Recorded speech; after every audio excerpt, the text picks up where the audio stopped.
YouTube channel. Today is Saturday and I just woke up this morning with a lot on my mind. I have a lot to talk about. I just love this background right here. Like giving me what I want in this video right now. I just love the background right now. Okay guys, today is Saturday.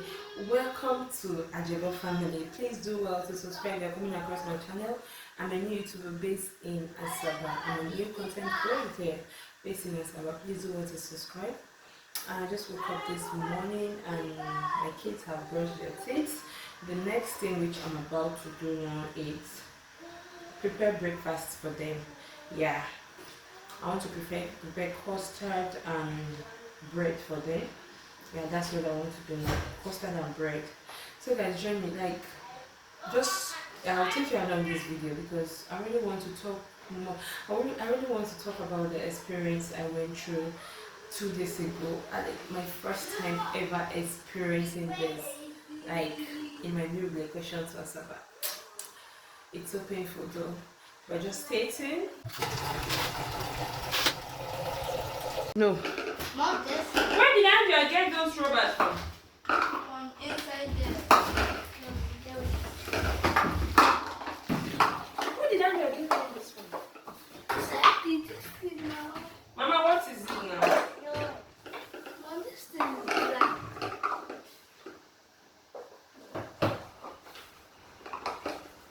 You know guys drink much. Yes. Yeah, now more.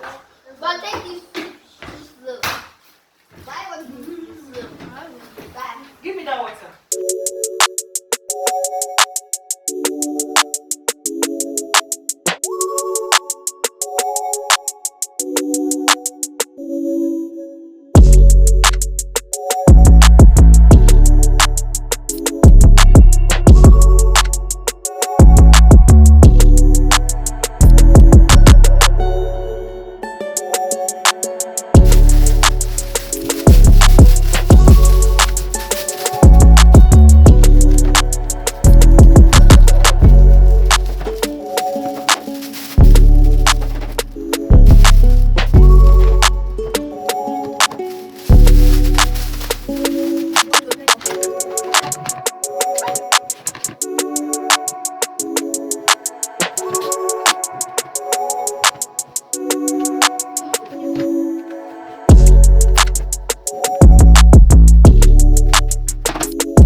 Few moments later. Hi guys, good morning to you all. I said good morning, right? On the last clip. Okay guys, welcome back to my channel. Seriously guys, though this is my first time sit down video. Yeah, in as much as I've not really had a good background, but we're just starting. We can make do of anything right now, okay? I'm so traumatized, guys. Like I'm very, very traumatized. I'm very, very, very traumatized based on the incident that happened to us as of 2 days ago. I believe based on my caption, You already know what I'm talking about. It wasn't a sweet experience at all. It was never a sweet experience. Like it wasn't a sweet experience at all. Okay, is it yesterday? Yes, yesterday night being Friday. Yeah, yesterday night being Friday.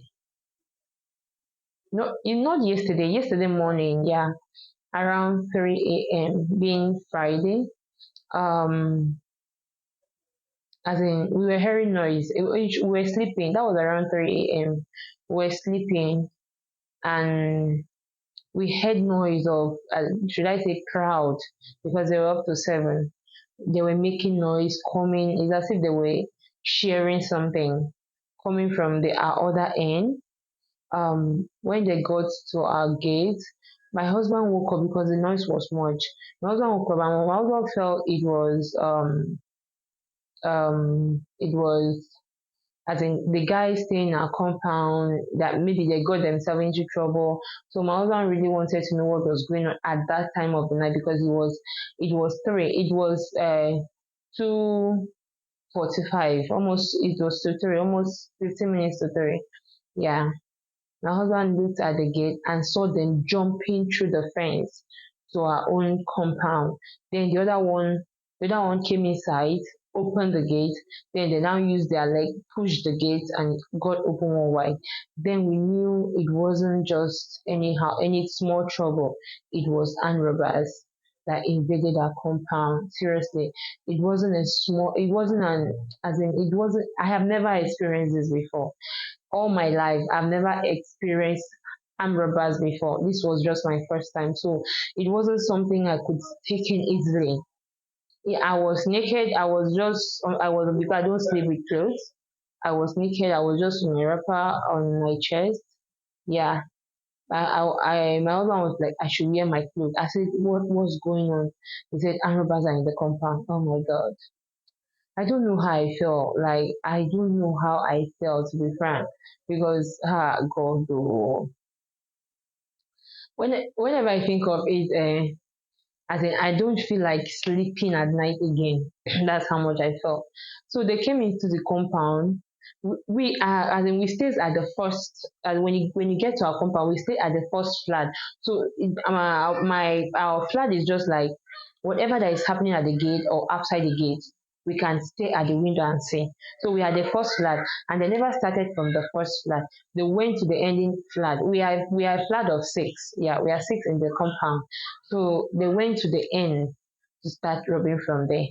They went to the first place, as in the guy was not around. The guy just he locked the door and left and slept out that night. They went in, pushed the door with their leg, as in it was an iron door. They pushed it with their leg, broke in, stole the necessary thing they stole some necessary gadgets from the guy's house, went upstairs to the guy staying up. They went in, stole his iPhone 18, sorry, iPhone 13 Pro Max and iPhone 14 Pro Max, stole his POS and as in and what they call it, POS and PS5. They stole so many things from that person. They almost killed him because at the point everything was going on, he raised his head up to know what was going on. Huh.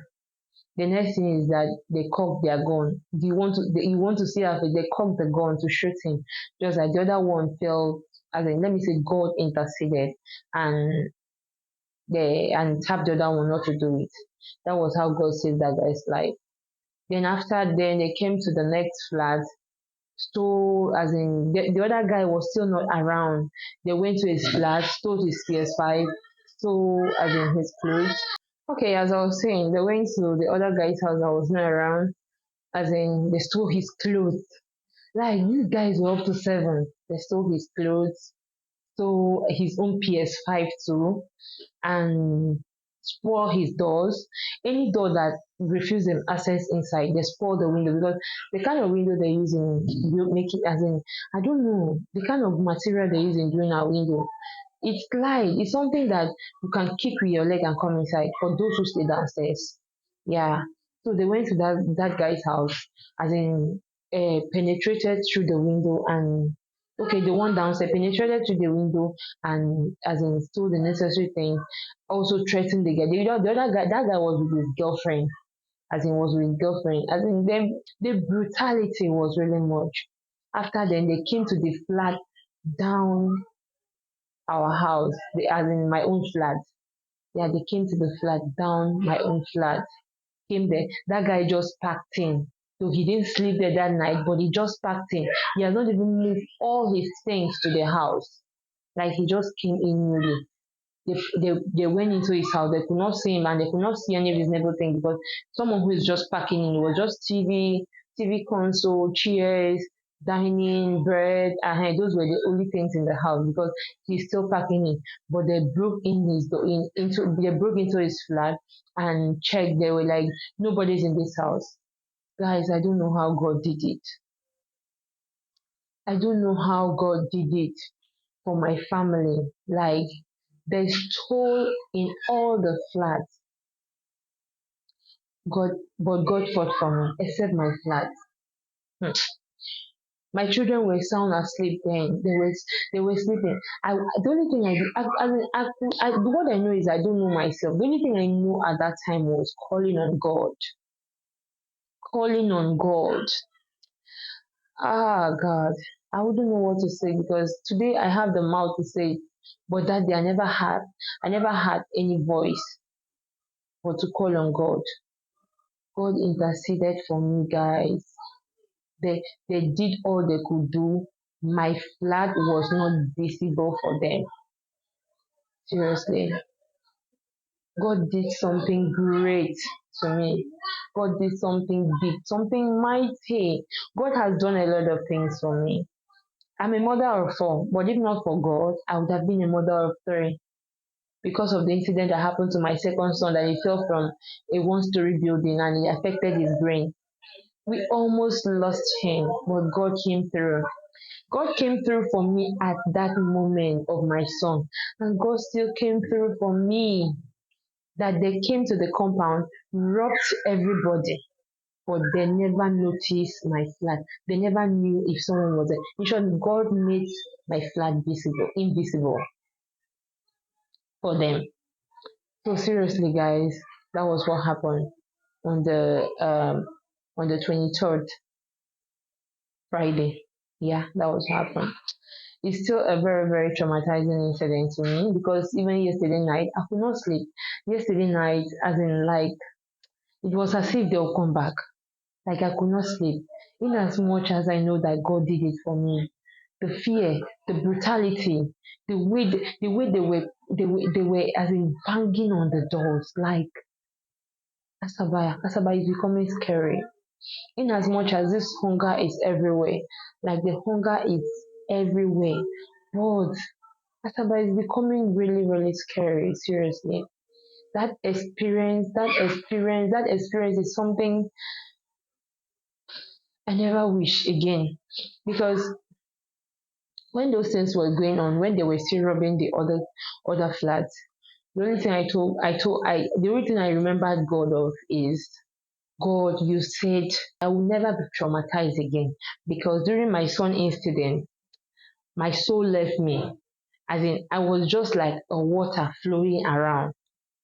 In short, I was just like water flowing on in this life. That was how I was when my son was fighting for his life. I remembered God that you said I will never be traumatized again, and He came through for me. So it was really a very, very sad experience. It was really a very, very sad experience that night, guys. Asaba is becoming really scary. Nigeria as a whole is becoming really scary because how? As in, we are complaining about high cost of foodstuff, complaining about high cost of fuel, complaining about high cost of living, school fees, everything. Complaining about it, and yet people still break into people's houses to traumatize them. So it's really not making sense. Nigeria is not making sense anymore. Seriously, seriously. After that night, the only thing I could tell my husband is, we are not safe. We are not safe in this country. That's the only thing I could tell my husband. So, guys, that was what happened to my family. That was how God saved my family, my children. And please, I just want you guys to help me thank God. I just want you guys to help me thank God because this God is not a man. God is not a man. God is merciful to His own. Once you serve Him in true spirit and humanity, He will always come through for you. Seriously. So, guys, that was what happened to us. That was how God fought our battles. Seriously. I'm so grateful to God. I'm so excited. I'm so happy because you never can tell what these people will do. These people are really heartless. Mama, what? You're done paying? Okay, I'm coming, okay? These people are really, really heartless. Like, they're really, really heartless. They treat people like animals. My fear was them coming into my house, traumatizing my children. And my kids, I have a child of 8 years, 6 years. They're all very smart. I know how they'll feel. I know how traumatized this will affect them. So, as in, I had a lot of fear that night, but God came through for my family. So, seriously, you guys should just join me and thank God. As in, just join me and thank God. As in, not as if I'm perfect, not as if I'm the kindest, not as if I'm the best. I worship God the best, but His love is just so much. I'm so grateful. I'm very, very grateful. You guys should just join me and thank God. Seriously. So guys, that was what happened to my family, and I thank God they are fine. We're not hurt, and even for the people they attacked, they didn't hurt anybody, and even for the one they attempted killing, they could not succeed. I'm just so grateful for that. There was no blood splash. Yeah, I'm just so grateful for that. As in, all I can say is as if Asaba don't have security compared to I've stayed in Oka for so many years. You know, not as if the hunger wasn't there, but as in, not as if Oka is perfect in Anambra State is perfect in security, but it was better. It's better there. There's no security at all in Asaba. As in, it's becoming scary. It's just becoming scary. But I just pray God will come true for us, and Nigeria will be better one day. So guys, that's just it for today's episode of my sit down video. Yeah, that's it for today's episode of my sit down video. Please guys, please do well to subscribe to my channel. Please do well to like my video. If possible, share it. I really appreciate. Do well to support us in one way or the other so this channel can grow. Thank you so much for watching. Stay tuned for our next video. Bye.